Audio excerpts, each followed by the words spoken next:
The more we learn about those types of drugs, they're probably the ones that are shown most promise of actually being able to be given to people with dementia. What works for me today in helping somebody may not work tomorrow. And I think, you notice things, it was the start then.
No one is guaranteed their brain health, but unfortunately old age is one of the main catalysts for its decline. Alzheimer's disease is one of the most common forms of dementia, contributing to around 70% of cases. But even with such high statistics, many people are uneducated on the disease and often unaware of the impact it has on individuals, families, and society. This documentary is a journey through the world of dementia, told by those who care, support, and strive to find hope through science and love. One of the earliest and most crucial stages in the dementia journey is diagnosis, and being able to identify areas of concern before they intensify.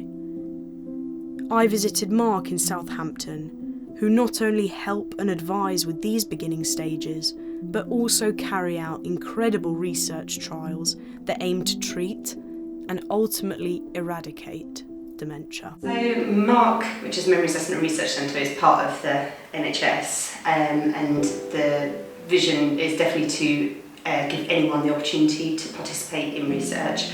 Mark specialises in dementia research, and really we work on clinical trials that are typically commercially funded, trying out new medicines for dementia. What are the most common forms of dementia and which are the easiest to treat as of right now?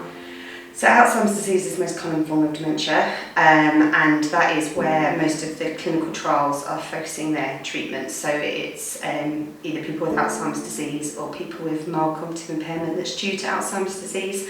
So I think the idea is that the earlier you can treat the disease, the more beneficial the outcome will be. So if you, early intervention is better. So all the licensed medications that we have at the moment, so you've got the acetylcholinesterase inhibitors, which is donepezil, galantamine, rivastigmine, and then memantine. They were trialled here quite some time ago, and the way it works is we'll be one site of many sites all trialling these medications. We are typically trialling medications that are at phase 3 stage, which is where we're trying to show that they're actually beneficial to treat the disease. And what's the typical process for a diagnosis? What does it look like? Does age affect the length of the process? So typically if people have symptoms of dementia, so if they're having problems with thinking and brain function in general, they will see their GP, and GP does like a short memory test and some blood tests, and then we'll send them to their local older people's mental health service, which is when they'll see usually a consultant or a memory nurse who will do like a much more thorough history, find out how their memory problems are affecting them, and do some thorough memory testing, and also potentially organise a brain scan, and then they get a diagnosis. And is there any way that people can improve their brain health?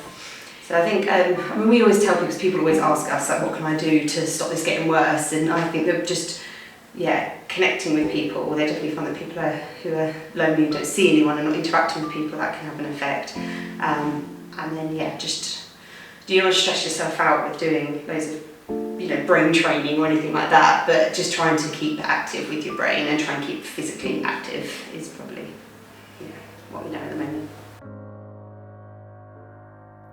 Symptoms of dementia only worsen over time, meaning the natural progression, not long after diagnosis and treatment, is care. It can take years to find a suitable arrangement, and often the best care comes at a price. Residential and nursing homes are typically the best fit, especially for individuals with Alzheimer's.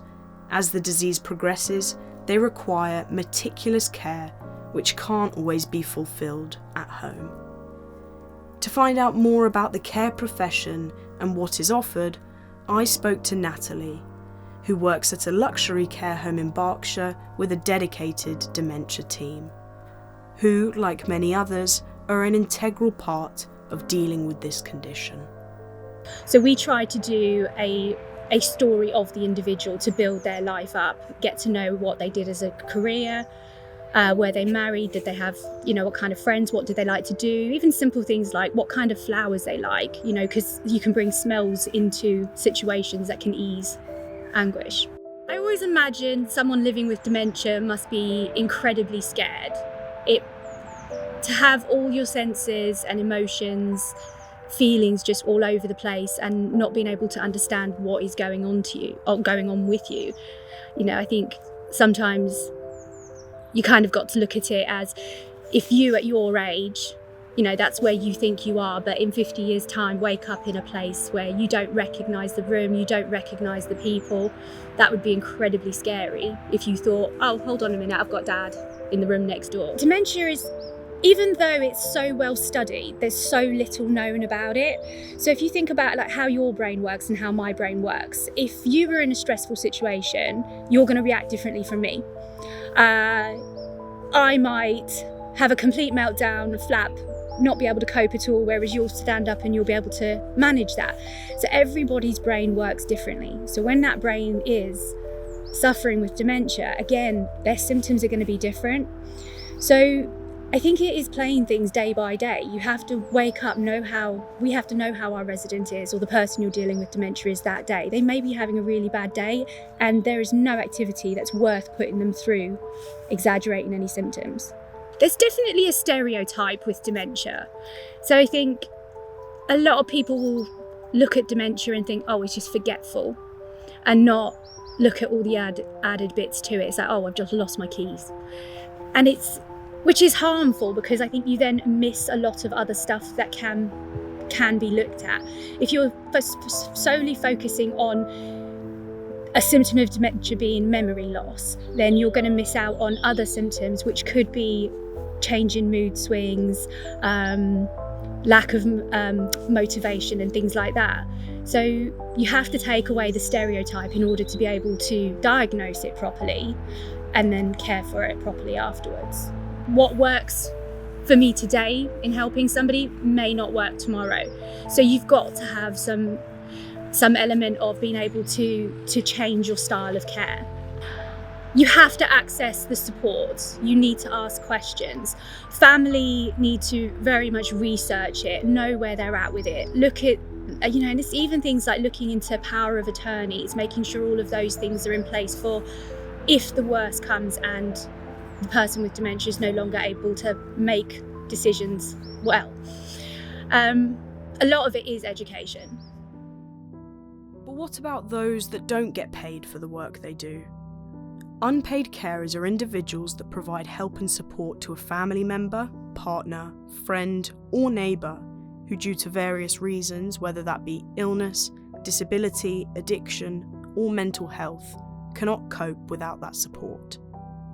In reality, these are the unsung heroes of our community, typically working 24/7, 365 days a year without any financial compensation. Someone who has had first-hand experience of this for many years with her partner Michael is Linda. I wanted to find out more about how their dynamic has changed since his diagnosis. I'm Linda Wilkinson and I'm a partner to Michael Griesby and have been for 23 years. And what's his formal diagnosis? Alzheimer's, stroke, muscular dementia. And what point did you notice a difference in his behaviour? Oh, well, I put it down, first of all, I really put it down to him being difficult, because he could be a difficult person. So it's like, I would say like 8 years ago.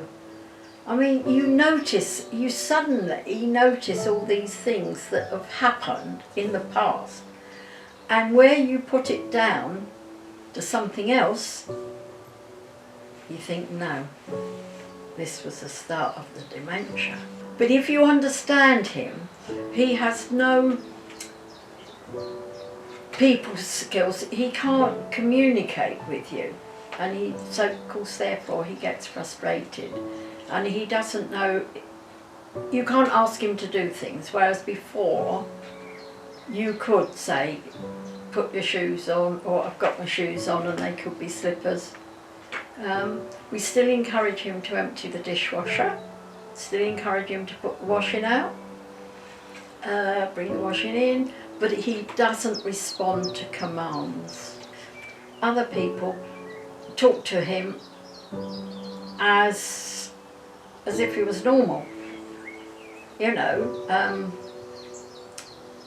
They expect him to do things that he doesn't know what they're talking about, so he can't do it. And what does a typical day look like for you two? Well, Sue comes in and he has his breakfast, and then she may do exercises with him or craft work before he goes off to his group meetings. Did you know much about dementia before meeting Michael? And No. No. So you've had to learn everything from being with him? Yeah, and you can only learn from being with somebody. At the beginning, you are given all these textbooks, leaflets, Zoom meetings. Make no sense, to be honest with you, because you know basically you haven't got time to read them all, and you learn. You know, and every person is different. Every person with dementia, they're all different, and you just, like most things, you learn on the job. We've had a lot of support from volunteer groups, but also from our Admiral nurse. She's been brilliant. What's the most important lessons that you've learnt from being in this position? Being patient, because I was never a patient person. So being patient, just accepting. You can't change anything, so you've just got to go along with it, and you have to, as the person progresses, you just have to change what you do.